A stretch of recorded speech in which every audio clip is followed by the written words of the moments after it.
They tried to eliminate him. They tried to extinguish Burkina Faso's rising flame, but they failed. Ibrahim Traoré, the symbol of resistance and national pride, remained standing, steady, fearless, and unshaken, despite the forces aligned against him. Following the attempted coup, President Traoré did not sit back and wait for another strike. Instead, he moved swiftly and decisively to protect both his own life and the future of the nation. And already 2 major steps have reshaped Burkina Faso's security landscape. First, he reinforced internal security like never before, tightening defenses across the country. But the second decision is even more striking.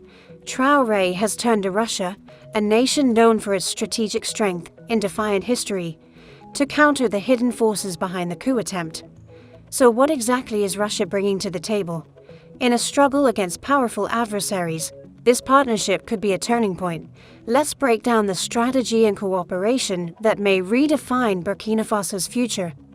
Since the foiled coup, Traoré's government has remained on high alert, working around the clock to secure the presidency and stabilize the nation. But the most significant development came when Russian President Vladimir Putin offered direct support after news of yet another coup plot surfaced.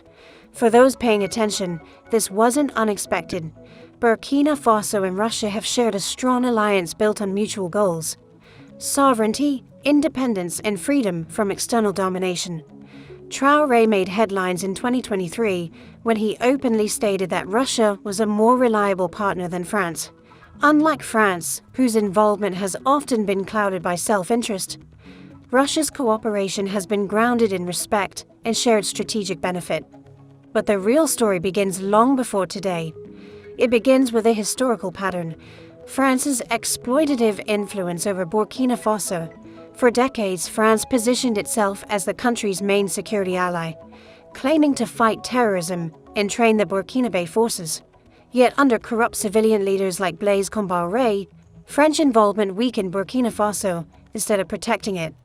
Rather than building a strong army, France's presence contributed to its decline. Under French influence, instability spread, and the Burkinabe military became increasingly ineffective. Recently, President Macron even argued that France was responsible for building Sahelian forces. But the truth is far darker. Traoré, with his deep military background, exposed what really happened. What was presented as a partnership was, in reality, an arrangement that hollowed out Burkina Faso's military capability. The roots of this crisis go back to the colonial era and a post-independence agreement that surrendered Burkina Faso's military autonomy to France. This deal allowed French instructors to take control of military training under the guise of assistance. On paper, it looked beneficial. In reality, it was a direct blow to the nation's sovereignty. Under the supervision of French advisors, the Burkinabe army deteriorated. Instead of building strength, they oversaw its collapse. Troops were left with outdated equipment, often forced to borrow weapons from neighboring countries. Think about that. If these French advisors truly had Burkina Faso's best interests at heart, why didn't they push the government to acquire modern, effective military equipment? Why didn't they help build a force capable of defending the nation? And before anyone suggests the government refused, here's the shocking truth. These same advisors weren't just neglecting Burkina Faso's military needs. They were actively preventing the country from obtaining the weapons it required. They imposed limits on what type of arms Burkina Faso could buy, and even dictated where those weapons could come from. And what did the Burkinabe leadership do for decades? They complied, silent, powerless, and submissive, as though a sovereign nation had no right to control its own defense. It was not only baffling, it was humiliating, but it goes further. Burkinabe soldiers lived under unbearable conditions. They lacked proper food, modern gear, and even decent housing. Their salaries were tiny, barely enough for survival. So when Traoré assumed leadership, he inherited a demoralized, weakened army. Troops stripped of pride, motivation, and the will to fight who could possibly succeed under such circumstances. Occasionally, a handful of soldiers were sent to France for training. On the surface, it seemed like a good faith effort to strengthen Burkina Faso's defenses, but the reality was far darker. These men weren't just taught new combat skills. They were groomed to become loyal assets for France. Instead of returning home with deeper loyalty to their nation, many came back aligned with French interests. Look closely at the individuals fueling today's instability in Burkina Faso. Many of them were trained in France. None of this is coincidence. This was a long-term strategy, one designed to keep Burkina Faso dependent and under external influence. The endgame: to create a system where Burkina Faso could never stand on its own, an army controlled from the outside, a nation unable to break free. And during these years of manipulated insecurity, thousands of innocent civilians lost their lives, men, women, and children who paid the price of geopolitical games. When President Traoré came to power, he immediately recognized the scale of the betrayal. Without hesitation, he tore up the colonial agreement and ordered the withdrawal of French forces. It was the first step toward reclaiming true sovereignty. Freed from Western domination, Traoré sought new partners, ones without hidden objectives. He found that partnership in Russia, a nation often isolated by the West, but willing to support Burkina Faso at a critical moment. Critics argue that Russia is simply trying to replace Western influence in the Sahel. But is that the full story? Or is this partnership built on necessity and on a shared commitment to resisting external control? One fact remains undeniable: Russia has no colonial history in Burkina Faso or in Africa at large. That difference alone changes everything. Russia does not carry the old imperial mindset that still shapes France's approach to the region, a mindset that treats Burkina Faso as a backyard to be exploited. The world has changed. No nation can thrive alone. Cooperation is essential, but only when it is balanced. And unlike the West's past dealings with Africa, Russia's partnership with Burkina Faso has been based on mutual interest, not extraction. The relationship between France and Burkina Faso has always been built on domination, one side commanding and the other obeying. It's a dynamic rooted in the mentality of master and subject, not equal partners. This is exactly where the contrast with Russia becomes unmistakable. In Russia's partnership with Burkina Faso, both sides stand on equal footing. That balance is what makes the collaboration more stable and far more sustainable. The second key difference: Russia isn't desperate for Africa's natural resources the way France is. Russia possesses vast reserves of its own, especially oil and gas. In fact, despite heavy Western sanctions, Russia has remained one of Europe's major suppliers of energy. Europe's continuing reliance on Russian gas shows just how strong and resilient Russia's resource-driven economy is. France, on the other hand, lacks such natural wealth. The prosperity of the French state was built heavily on the exploitation of its former colonies. Once again, this is why Russia's engagement with African nations feels fundamentally different. It is based on shared benefit, not extraction. You can clearly see this shift in the rising number of agreements between Russia and the AES nations, built on real cooperation and mutual interest for decades. France controlled Niger, but never once prioritized helping the country develop its own nuclear power capabilities. Yet France had no problem using Niger's uranium to keep its own reactors running, powering French homes and industries, while Niger remained in the shadows. But now, everything is changing. With France gone, Niger just signed a historic agreement with Russia to develop its own nuclear energy sector for the first time, and it gets even more compelling. Russia isn't just assisting Niger with the infrastructure, it's training Nigerian scientists and engineers, passing on expertise, technology, and knowledge. That is what genuine partnership looks like: empowering, not exploiting. And Niger is not alone. Inspired by Niamey's bold step, Burkina Faso and Mali have also secured similar agreements. These deals are just part of a broader wave of cooperation between Russia and the Sahel states. Agreements designed to benefit both sides, not just one. When we compare policies, the differences between France's approach and Russia's become even clearer. Russia operates on a principle of non-interference. France, and much of the West, has long believed it knows what's best for everyone else.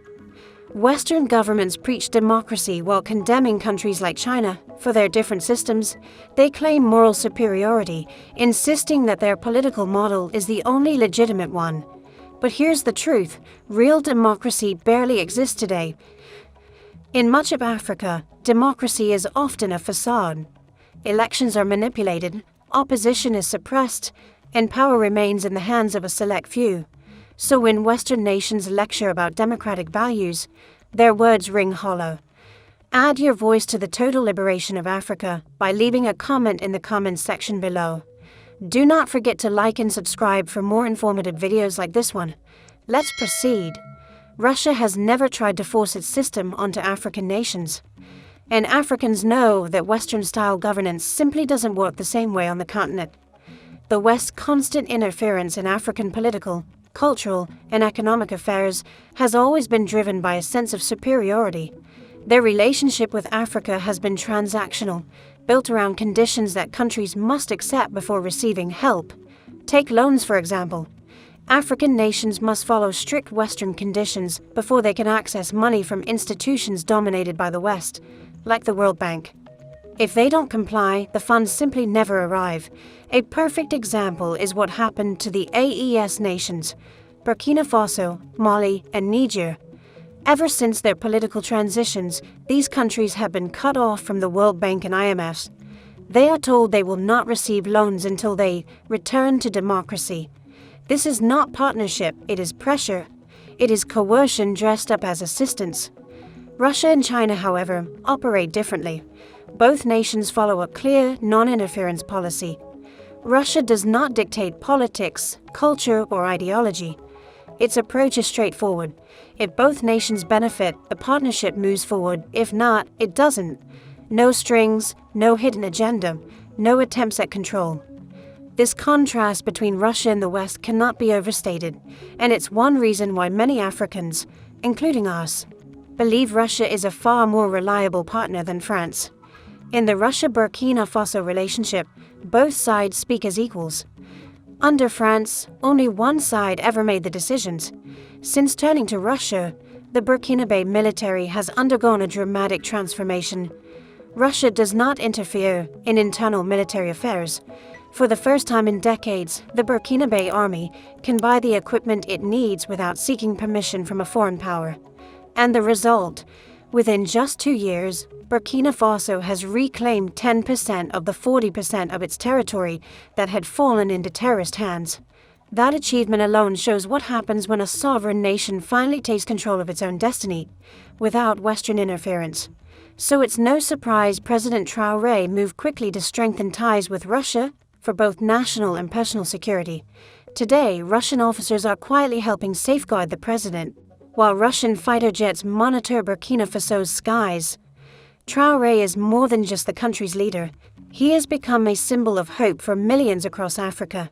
That hope would be at risk if anything happened to him. Thankfully, Traoré has found a dependable partner. Since Burkina Faso shifted its alliance, Russia has consistently shown reliability. One of the clearest examples came during one of the deadliest attacks in recent Burkinabe history.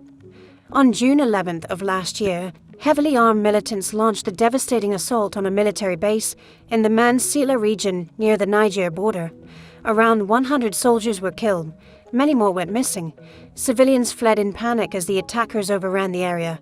According to the site intelligence group, the militants stormed the base, killed 107 troops, and briefly seized control. Days later, a group linked to JNAM claimed responsibility, sharing disturbing videos of fighters riding through remote villages, firing weapons. Additional footage showed captured soldiers and piles of seized arms. Analysts described the 11th of June attack as one of the most severe blows to the Burkinabe military since the insurgency spilled over from Mali in 2015. It was a brutal reminder of the scale of the threat Burkina Faso faces, and of the urgent need to protect President Traoré as he battles to restore stability. Targeting civilians is already unacceptable, but striking military forces and broadcasting it to the world is an escalation of another level entirely. Considering the timing just days after the extension of President Traoré's transitional government, it's difficult to view this as an ordinary rebel attack. Many observers argue that the possibility of foreign involvement, particularly from France, cannot be dismissed, and the idea is not as far-fetched as it might sound. For years, France has been accused by critics of quietly backing or manipulating rebel groups in the Sahel to justify maintaining its military footprint in the region. According to Traoré and many Burkinabe citizens, such actions are part of a broader effort to destabilize the country and create public insecurity. By attacking the military, these actors could attempt to portray Traoré's government as weak and dependent, suggesting that Burkina Faso cannot protect itself without foreign troops. But an even more troubling event followed almost immediately. On June 12, around 3 p.m., shots erupted near the Burkina RTB radio-television headquarters in Ouagadougou. Vehicles, riddled with bullet holes and debris from a projectile inside the compound, painted a clear picture. The attack was deliberate. The station sits close to the presidential palace, where Traoré was meeting with his council of ministers. At the time, images and footage from RTB showed the extent of the damage. Only 2 people suffered minor injuries, quickly treated by the Presidential Health Service. But the real message was unmistakable. This wasn't just an attack on a building, it was a strike at the heart of the country's leadership and stability. While foreign-backed removal attempts appear to have failed, the focus quickly shifted to what would come next. In the aftermath, Russia publicly reassured Burkina Faso of its unwavering support. Russian Foreign Minister Sergei Lavrov emphasized during a Moscow press briefing that Russian instructors have long been operating in Burkina Faso and that their presence would continue to expand. These trainers have already played an instrumental role in strengthening both the military and internal security forces. Lavrov also confirmed that Russia will keep supplying equipment to bolster Burkina Faso's defense capabilities and help push back armed groups. He acknowledged Burkina Faso's neutral stance on the Ukraine conflict, but it was his final remarks that resonated most. Russia stands ready to support Burkina Faso in resisting any form of neo-colonial influence. This statement sent a clear signal. Moscow intends not only to help Burkina Faso confront insurgents, but also to shield President Traoré from external forces seeking to undermine or remove him. True to its word, Russia acted swiftly following the June 11 attack, and growing rumors of unrest within the Burkinabe military. According to an African diplomatic source, 2 aircraft carrying Russian instructors landed in Burkina Faso, reportedly departing from neighboring Mali, another country closely aligned with Russia. Independent confirmation stated that these instructors are linked to former Wagner personnel, who have now reorganized under the Africa Corps. Russia's involvement goes far beyond symbolic gestures. These instructors serve a dual purpose: strengthening Burkina Faso's military capacity and ensuring the personal security of President Ibrahim Traoré amid rising threats from various factions determined to see him ousted. Russia has every reason to ensure President Traoré remains in power. At a time when Western nations have imposed sanctions and attempted to isolate Moscow globally, Traoré has remained one of Russia's most vocal supporters. For Moscow, maintaining stability in Burkina Faso and keeping Traoré at the helm is strategically essential. Both countries are therefore committed to deepening their cooperation, preventing instability, and ensuring Traoré can continue leading with firmness and integrity. But Traoré is not relying solely on Russian backing for his safety. As mentioned earlier, he has taken bold steps to overhaul Burkina Faso's internal security from within. One of his earliest actions was restructuring the elite presidential guard responsible for his protection. This wasn't a simple reshuffle. Traoré personally scrutinized every member, removing anyone whose loyalty seemed uncertain and replacing them with individuals whose commitment had been proven over time. Yet even a clean record was not enough to guarantee trust. Candidates underwent an exhaustive vetting process covering their education, family ties, political connections, and international associations. Only those who passed this highly selective screening were admitted into the Guard. The result is a security unit composed of unwavering loyalists, people Traoré trusts completely to protect him and the nation. With these reforms combined with Russia's continued support, President Traoré has significantly reinforced his security architecture. He now faces his adversaries not only with a revitalized military, but also with a loyal, highly vetted protective force. For now, any actors plotting against him will find their path far more difficult. Share your thoughts in the comments below. On this channel, we explore Africa's history, its culture, and its ongoing struggle for sovereignty and self-determination. Join the movement, subscribe, turn on notifications, and become part of the journey to restore Africa's rightful place on the global stage. Together, let's spread awareness, inspire change, and protect the truth. Thanks for watching.